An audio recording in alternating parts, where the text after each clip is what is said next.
Nicolas Cage is the truest actor. He puts his entire soul into every role, no matter how dumb or ridiculous the script. You can shit on him for never declining a role, but it's a breath of fresh air to have a talented actor who isn't too stuck up to bounce around genres and play roles of varying quality. Who else has stolen the Declaration of Independence, switched faces with John Travolta, tried to murder his kids, fought haunted robo-furries, punched a woman while wearing a bear suit, became the Ghost Rider, was the Lord of War, go crazy over a weird shade of purple, and filled so many weird niches that Meryl Streep wishes she had the talent to fill. It literally doesn't matter how stupid the movie is. Any movie Nick Cage is in is, at the very least, incredibly fun to watch. You replace Cameron Diaz with any other living actor for her role in Gangs of New York, and it wins the Academy Award for Best Picture.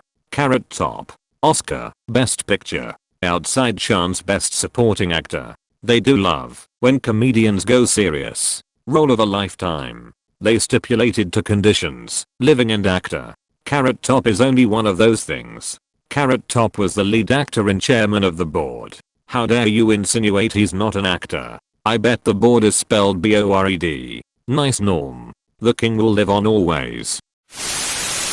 Horror is not jump scare and gore. It is one of the oldest genres, if not the oldest, that relies on fear, the unknown, and strong emotion. There's nothing wrong with liking those two, but horror has completely lost all meaning within the last 15 years. It's not horror, it's filmed haunted houses. Horror is an exploration of the morbid, grotesque and the macabre. There has been some genius horror in the past 15 years. Babadook, Midsommar, Empty Man, Triangle, and Hereditary are all really good.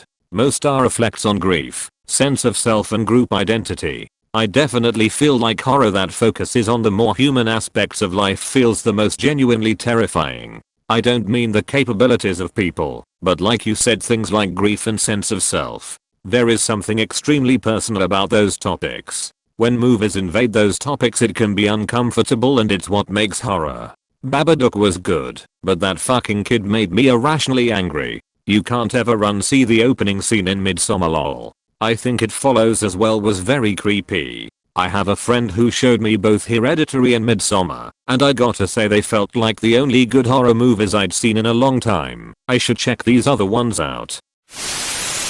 My controversial take is that I didn't like Hereditary. Objectively it is a great movie, but it followed that horror film formula that I dislike about a lot of other mainstream horror flicks. I don't like waiting an hour and a half into a movie before things actually start to get scary. I think modern goes two routes. Either quick low effort repetitive, same story slash plot slash timing, slasher, or art house slow as shit, but genius done right. I think the Paranormal Activity movies really messed with the way we consume horror movies, and probably why I gripe with movies that are similar.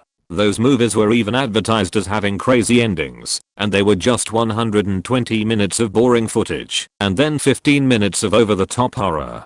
I appreciate a good build-up. Midsommar and climax come to mind. Typically if someone tells me about a movie and they follow up with "you gotta wait for the ending," it's crazy. I usually will not like the movie. Horror is one of my favorite genres, but I find it to be least consistent, next to comedy. I genuinely like the Frozen soundtrack.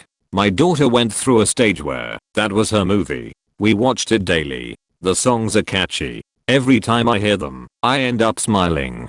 Check out Encanto. Oh, thanks. I was hoping to have We Don't Talk About Bruno. No, stuck in my head again. PFFT. Check out The Parent, who got it out of their head for a minute. Guys, I salvaged 7 peaceful minutes just by saying man. Good thing his name wasn't Blue Eyes and them trying to figure it out. That whole soundtrack is full of great songs. My kids ask me to cycle We Don't Talk About Bruno, Surface Pressure, and What Else Can I Do for an hour today, and I was happy to do it. Toy Story 3 is a retelling of the Jewish experience in Europe from the pogroms through the Holocaust to the 1948 founding of Israel. The incinerator scene is basically Auschwitz. You have my attention. Please explain. The bear has always been representative of Russia. In the film, Lotso hug and bear promises the toys that have been exiled from their home place, where everyone gets what they need, but it turns out to be a regime of favoritism guarded by patrolling menacing trucks keeping everyone in their place, the gulags of the Soviet Union. When the toys are about to be consumed in the furnace, they are saved by the claw that comes from above. The eagle has always been representative of America, and before the Jews were completely annihilated in the Nazi death camps, the Americans entered the war and defeated Germany. The toys were delivered to a new friendly sunny home, like the new Jewish homeland in Israel. Lots more. Ah hell. I'm going to have to watch it again from this perspective now. Thank you. I wrecked it for you and I'm sorry. That monkey who works for Lotsa Hagen is really gonna fuck with your head now. But at the end, when the bear is strapped to the front of the garbage truck, the other toy says, "Hey buddy, you might want to keep your mouth shut." I was never sure what that was supposed to mean. Maybe you'll get that one with your watch. It's got to be something. It's the classical warning every arrested gangster is told. Mouth shut because of the bugs. I have no interest in seeing Free Guy. All my friends say it was the best movie of the year, but all the trailers looked so boring to me. Also, I find Ryan Reynolds plays basically the same character in every film I've seen him in, and this looks no different. I recently put it on Hungover, and it was just a generic movie with Ryan Reynolds. Like it was good to have on and die in bed to, but otherwise, don't bother. This is the true measure of quality of a trash movie. Can I lay in bed unable to do anything but suffer while it's on and still be like, yeah, it was fine? Was that a typo, or are you redditing From Beyond? I'm definitely reading From Beyond. It's pretty lit. I think they were referring to the severity of their hangover. I did enjoy Free Guy. It was a fun movie, not so different than the Lego movie, I think. I can understand your feelings about Ryan though. He does play the same sarcastic character in everything for the most part. I do really think it's funny, but certainly a personal preference.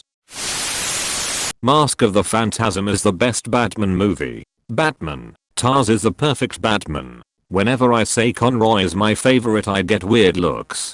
The show is genuinely a 10/10ths interpretation that can satisfy everyone. It's dumb and campy sometimes. It pulls at your heartstrings or makes you think others. I'd love to see Hardik/Cybertron show up as a live action villain. It feels perfect with the way technology appears to be trending in our real world and isn't necessarily a classic Batman villain that we've seen multiple times before. I didn't realize this was controversial. Kevin Conroy is my true Batman. I'm expecting replies saying the Batman is better than the Nolan movies. I wanted to point out what the actual best Batman movie is. The Dark Knight is a better film, but the Batman is the best Batman film. After all of these decades, in an era where the wackiness of comic books has become more mainstream through faithful movie adaptations, the Batman is the only Batman movie that actually feels like I'm watching a story that takes place in a Batman comic. Tonally, visually, and even mechanically, this is an actual story about the world's greatest detective in his formative years. He's an actual character with an arc and stakes in the story, rather than a plot device used to punch out the conflicts. I think The Dark Knight is great, but I'm not really interested in Bale's Batman at all. I really liked that there was a detective story in the Batman, and Bruce Wayne being a weird recluse made more sense to me. He felt like a very complete character, and like you said, it felt like there was an actual arc with him. Tarantino's films are basically just pastiche. Somehow he managed to convince audiences that finding references is cool and not just pointing out how derivative his work is. Downvoted because I find your view atrocious, but then upvoted because that is the point of the thread. Well done. Howard the Duck was a fun movie. I loved it when it came out. Haven't seen it since 1989 or so. It probably hasn't aged well. Lee Thompson, on the other hand, I met her a few years ago, and she's still amazing. I saw it again about 10 years ago. It's not awful. I mean, it's very 80s, sure. The plot points in Last Jedi Rian Johnson was pushing forward have been, at the very least, interesting. Hardcore fan backlash made The Rise of Skywalker objectively worse. Also, anybody who thought that George Lucas really had a solid framework for how the original trilogy would work out is a fool. A New Hope was a fluke that was saved by the edit and the addition of John Williams' soundtrack and early versions of the script for Empire shows that Lucas was just throwing shit at the wall and hoping it would stick. The big and muscular football/athlete gets beats to death by the masked killer. The 90-pound little girl next door lives. This is all explained in Behind the Mask, the rise of Leslie Vernon, a horror mockumentary that follows the killer in a slasher film scenario. Marvel movies are okay at best. Endgame was not even that good, and on average the villains are acted better than the heroes. RDJ is still great though. Texas Chainsaw Massacre 2 is infinitely better than the first one. TCM is just a parade of brutality and is genuinely hard to watch, in a good way of course, but the second one is an actually fun movie that is highly watchable and more broadly appealing. Oh, these threads are always a bit of a circle jerk, because real controversial opinions are downvoted to oblivion and self-congratulatory ones are upvoted. Here is my genuine controversial movie take. Inception was kinda a B-rate popcorn flick. I didn't think the characters weren't particularly memorable. The music was just a bullhorn and a tuba. And I thought as far as psychological thrillers go, the plot wasn't even as original as many people give it credit for. Terminator is a way better film than the bigger budget T2.